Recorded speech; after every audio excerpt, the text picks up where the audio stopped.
பொறியியல் கனவுகளை நனவாக்க நமது Rasi college of engineering counselling code 1437 Tambaram to Oragadam state highway Padappai. பாமக நிறுவனர் அவர்களுக்கு நிர்வாகிகளை நீக்க அதிகாரம் கிடையாது, தலைவராகிய எனக்கு தான் அந்த உரிமை இருக்கிறது. அதனால் நீங்க நீக்கப்பட்டவர்கள் அனைவருமே பதவியில நீடிக்கிறான்றாங்க. நிர்வாகத்துல யாருக்கு அதிகாரம் இருக்கிறது? நான் சொல்லிட்டேன், நான் நிறுவனர் தலைவர் சொல்லியாச்சு. இப்போ ஓட்டு போடுற மக்கள், வாக்களிக்கிற மக்கள், அது 18 வயசோ அல்லது 90 வயசோ அதுக்கு மேலேயோ எல்லாம் என் பக்கம் தான் இருக்கிறாங்க. எல்லோரும் நீங்க எங்கேயாவது போய் கேட்டு பாருங்க, ஒரு கிராமத்துக்குள்ள போய் இதை சொல்லி பாருங்க. அதனால எனக்கு ஒன்றும் பிரச்சனை இல்லை. எனக்கு மக்கள் தான் முக்கியம், நாடு தான் முக்கியம். நாட்டு மக்களுக்காக பாட்டாளி மக்கள் கட்சி ஒரு சாதிக்கான கட்சி அல்ல.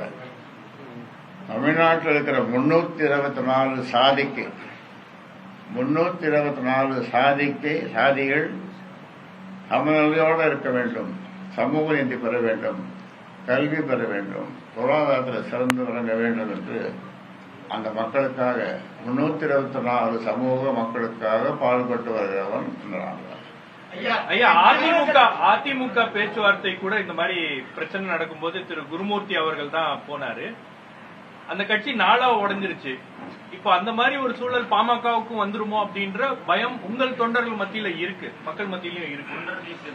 உங்களுடைய நல்லெண்ணம் என்ன சொல்லுங்க போறோம். நல்லா கிடையாது, அவர்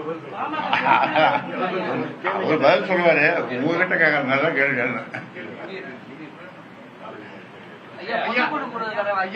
10.5% சம்பந்தமாக அன்புமணி ராமதாஸ் கிட்ட நீங்க தொலைபேசியில் பேசிருக்கீங்க. அப்பொழுது அழுததாக அவர் பேசியிருக்காரு. இது உங்களுடைய கருத்து?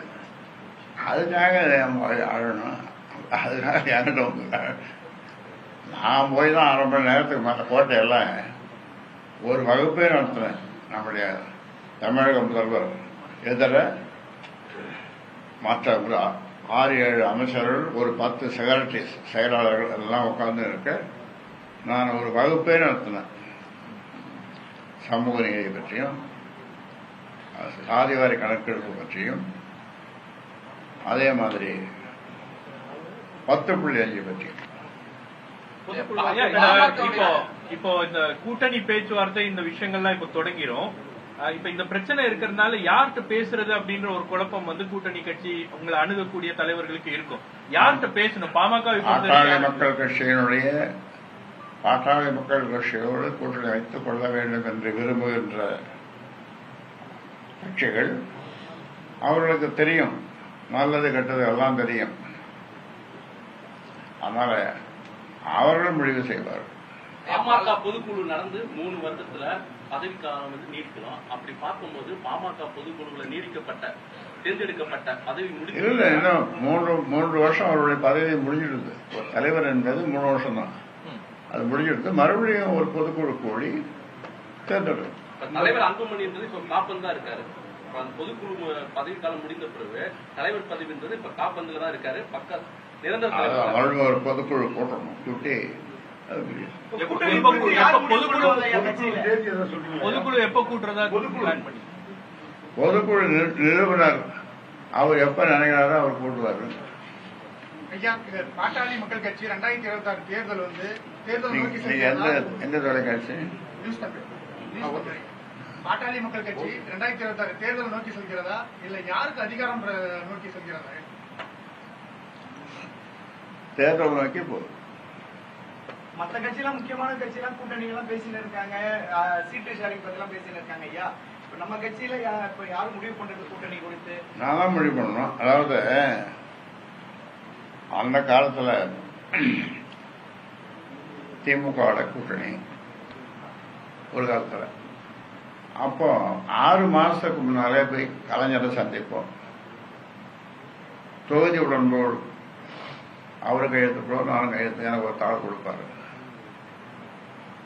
கீழே 10 இருப்பாங்க. நான் என்ன பேசுறீங்க? நாங்கள் ஒன்றும் பேச வேசமா, அவரை பார்க்கறதுக்காக வந்தான்னு சொல்லுவோம். ஆனால் அப்போ கையெழுத்து போட்டுருவோம்.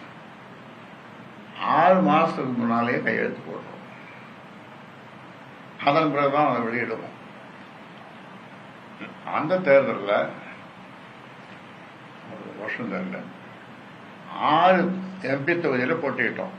கூட்டணியில் 6 எம்பி தொகுதியில் போட்டிக்கிட்டோம்.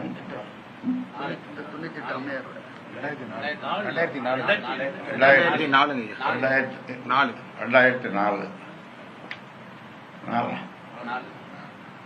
அப்போ 6 தொகுதியில போட்டிருந்தோம். ஒருவர் வாய்ஸ்லாம் வேற கொடுத்தாரு.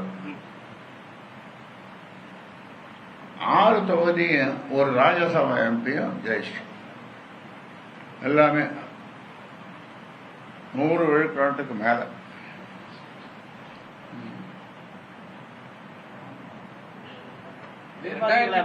ஐயா 2016 வந்து மாற்றம் முன்னேற்றம் அன்புமணின்னு களம் காண்பீங்க. அதுல உங்களுக்கு உடன்பாடு இருந்துச்சு ஐயா? தனியா நிக்கிறதுலயோ அவரை முன்னிலைப்படுத்துறதுலயோ அது உடன்பாடு இருந்துச்சு? சரி, உடன்பாடு இல்லாம இப்படி ஒரு பெரிய மாநாட்டை நடத்தி அதை நாங்க வெளியிட்டோம். அந்த பிரமாண்டமான சேலத்தில் மாற்றம் முன்னேற்றம் அன்புமணி. சார், இப்போ நீங்க ஒரு நிறுவனராகவும் இருக்கீங்க, தலைவராக இருக்கீங்க. அப்படி பார்க்கும்போது இளைஞர் அணி தலைவர் எப்போது நியமிக்கப்படுவார்? நீங்க என்ன திட்டத்தில் இருக்கீங்க? என்ன? எனக்கு ஜோசியத்தில் நம்பிக்கை கிடையாது. ஏன்னா ஒரு நல்ல ஜோசியரா சொல்லணும். அதுக்கு நம்பிக்கை இருக்கு. நீங்க அப்பா எனக்கு நம்பிக்கை இல்லை.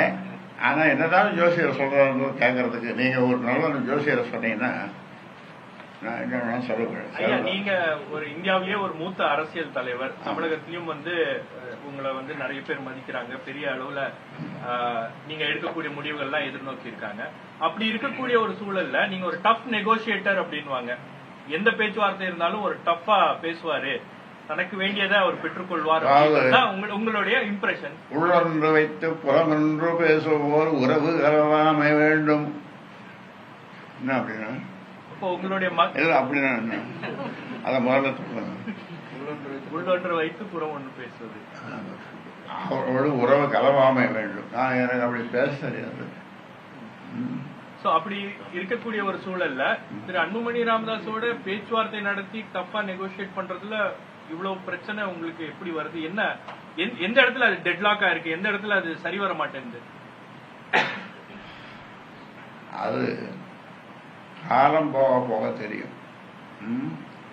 எல்லாத்துக்கும் ஒரு முடிவு இருக்குல்ல, அது காலம் போக போக தெரியும். உங்களுக்கு தெரியாம நடக்குமா? பொறியியல் கனவுகளை நனவாக்க நமது Rasi college of engineering. Counselling code 1437. Tambaram to Oragadam state highway, Padappai.